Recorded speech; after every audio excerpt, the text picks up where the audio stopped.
ఓం శ్రీ గురుభ్యో నమ. సమస్త సన్మంగళాని భవంతు. రామరాజ్యం రావాలనేటువంటి ఒక నినాదం కొన్ని రాజకీయ పార్టీల నుంచి, కొంతమంది ప్రజల దగ్గర నుంచి మనం వింటూ ఉంటాం. ఏమిటి రామరాజ్యం?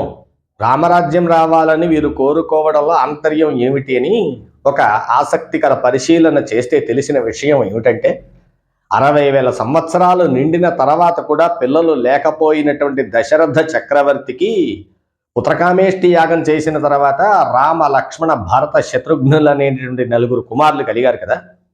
ఆ పిల్లలు పుట్టిన తర్వాత దశరథ చక్రవర్తి ఆనందంతో ఇప్పుడు బర్త్డే ఫంక్షన్స్ చేసుకుని ఎలా అయితే మనం పుట్టినరోజు శుభాకాంక్షలతో స్వీట్లు పంచుకుంటామో, అలాగే దశరథ చక్రవర్తి కూడా ఎడ్డడేసి పంచదార ఇంటింటికి పంచిపెట్టి అద్దరి చెరలో ఉన్నటువంటి అందరిని విడిచిపెట్టే దశరథ భూపాలుండు అని అజ్జాడ ఆదిభట్ల నారాయణదాసు గారు వారి హరికథలో చెప్పినట్లుగా అందరినీ కూడా వాళ్ళ చెరసాలలో ఉన్నటువంటి అతి చిన్న ఖైదీ దగ్గర నుంచి 6 నెలల జైలు శిక్ష ఉన్నవాడి దగ్గర నుంచి ఉరి శిక్ష పడ్డటువంటి వాడి వరకు కూడా అందరినీ కూడా విడిచిపెట్టేసి జైళ్ళన్నిటికీ తాళాలు వేయించాడట.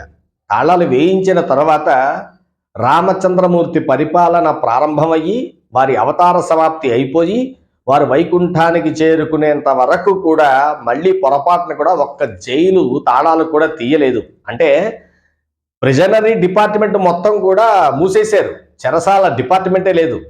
ఏమిటి కారణం? ఎప్పుడైనా జైళ్ళు ఎందుకు ఉండవండి? నేరాలు చేసేటువంటి వాళ్ళు లేరు, అందుచేత ఎవరు ఖైదవ్వలేదు. అందుకు రామరాజ్యం రావాలి అని అందరూ కోరుకుంటూ ఉంటారు అనేటువంటి విషయాన్ని తెలుసుకుని చాలా సంతోషించాం కూడా. అదే సందర్భంలో రామరాజ్యం అంటే రాముడు ఒక మతానికి చెందినటువంటి దేవుడు గనక మాకు రామరాజ్యం అక్కర్లేదు అనేటువంటి అమాయకులు కూడా ఉన్నారు. విచిత్రమైన విషయం ఏంటంటే, వాళ్ళు రామరాజ్యం వద్దన్నారు అంటే అర్థం ఏమిటి?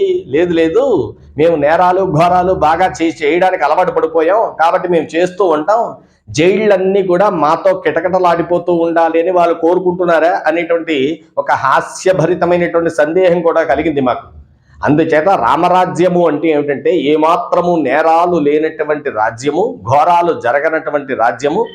ప్రిజనరీ డిపార్ట్మెంట్ అనేది రాముడు ఉన్నంతకాలం భూమండలం పైన లేదు అంటే రామరాజ్యం కేవలం ఒక దేశానికి సంబంధించిన విషయం కాదు, ఏదో భారతదేశంలోనే రామరాజ్యం రావాలని కాదు, సమస్త భూమండలం మొత్తం కూడా రామరాజ్యం రావాలని ఆకాంక్షిస్తూ మరొక ఆసక్తికరమైనటువంటి అంశంతో మరొక వీడియోలో కలుద్దాము.